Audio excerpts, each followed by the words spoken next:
Dear McDonald's, your breakfast menu? Fire. 10s across the board. I could be happy with anything, even though I order the same thing every time. Thanks for not judging me. I'll try something new next time. Maybe. Score a 2 for $5 deal on a sausage McMuffin with egg and more. Limited time only. Price and participation may vary. Cannot be combined with any other offer. Single item at regular price. Ba-da-ba-ba-ba.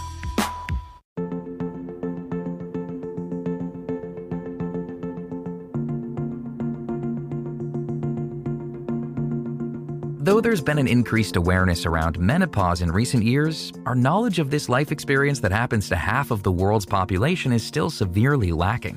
While menopause is often thought of as a reproductive condition, its effect on hormones has significant impacts on the rest of the body. In fact, scientists are now researching how this health event influences other areas such as the brain, nervous system, and cardiovascular system. Dr. Priya Freaney is a cardiologist and director of women's heart care at Northwestern Medicine Bloom Cardiovascular Institute. While there are various lifestyle factors that increase heart risk as we age, she says the biological changes that occur in women during menopause are a real threat. By definition of menopause is the time when the ovaries stop producing estrogen. And estrogen is protective to the heart in different ways. So as that natural estrogen declines, there's a lot that can happen where the arteries stiffen, the cholesterol rises. Things like LDL cholesterol and apolipoprotein B can increase by up to 20% in just the few years around menopause. Blood pressures worsen, metabolism slows down so that it's easier to gain weight, body fat shifts to the belly. So all of these things together can drive this increased risk for heart disease around the time of menopause. Research shows that this risk heightens even more for women who begin menopause earlier in life, which is at or before age 44. Despite this knowledge, many women are still unaware of the danger they're in as they enter this new stage in life. In fact, some of the telltale signs that something's not right are often overshadowed by the many common symptoms of menopause, such as hot flashes and sleep issues.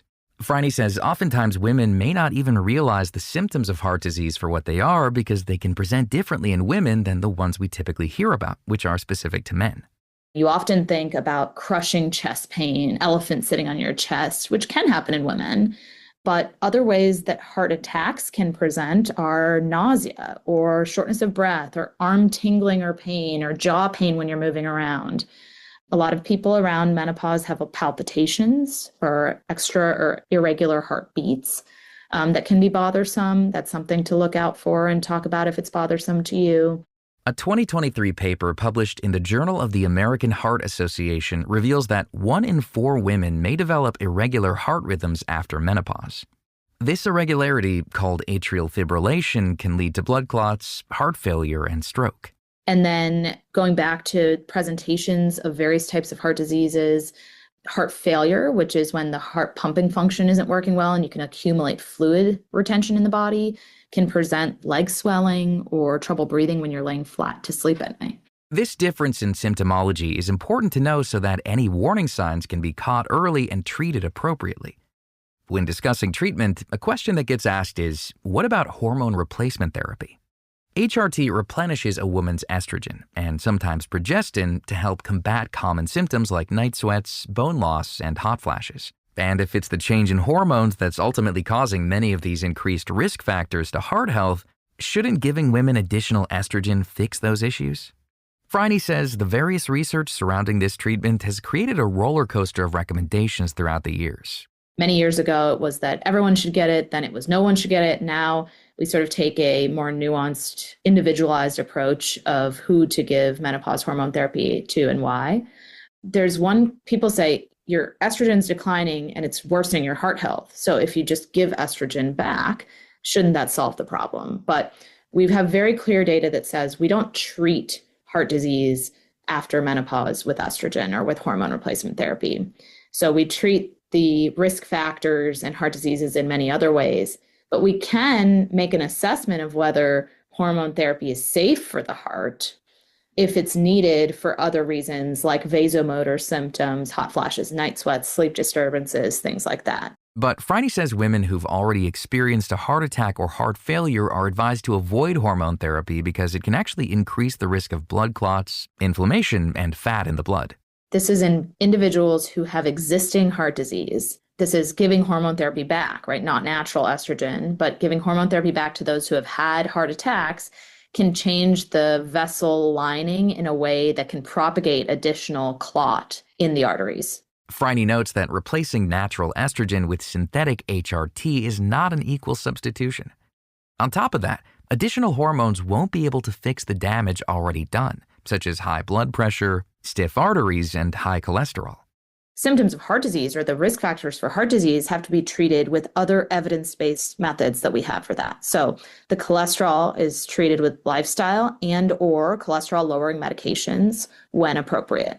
Blood pressure should be treated with lifestyle, sodium reduction, dietary changes, exercise, and blood pressure medications when needed.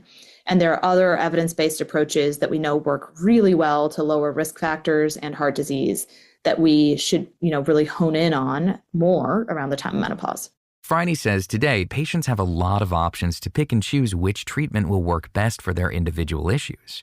But while medicine has come a long way, she pushes for people to focus on prevention when it comes to their health, especially their heart health. I tell all women that they can have a focused conversation with their doctors about mapping out their risk factors for heart disease at any point in adult life. It's never too early to have that conversation about what is your blood pressure, what is your cholesterol, what is your lipoprotein little a, if that's something that your doctor thinks is relevant to measure. What are your family members dying of, or what are the heart diseases that the family members have had? And how can all of that be taken together to map out a plan for you to treat or lower heart disease risk? Since most women don't experience menopause until their late 40s or early 50s, it may seem unnecessary for women in their 20s to begin tracking their heart health. However, Freaney notes that heart attacks don't often come out of nowhere.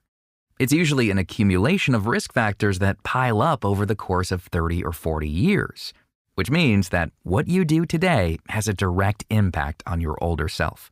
So it's really never too early to start the conversation. We should start getting your blood pressure and cholesterol checked at age 18 when you're talking about adult medicine. And prevention conversations can happen at any time.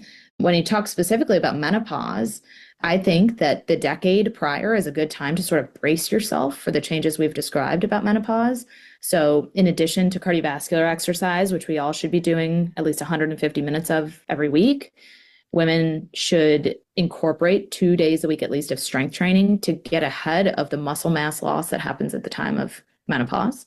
Incorporating healthy eating practices prior to menopause onset if you can, so that it's part of your daily routine, so that when you have sleep disturbances and mood disturbances and don't have as much energy to be cooking well, it's already part of your practice and you can continue that. These are some of the tips and sort of timeline considerations about why it's important to get started early with bracing oneself for menopause and the changes that are to come, and not thinking that this is sort of the end of heart health, but rather a good time to take charge of your own heart health. You can find more information about Dr. Priya Freaney and all of our guests on our website, ingoodhealthpodcast.org. For more behind the scenes, follow In Good Health Pod on Facebook, Instagram, and X. Our writer-producer is Kristen Farrah. Our production manager is Jason Dickey. I'm Greg Johnson.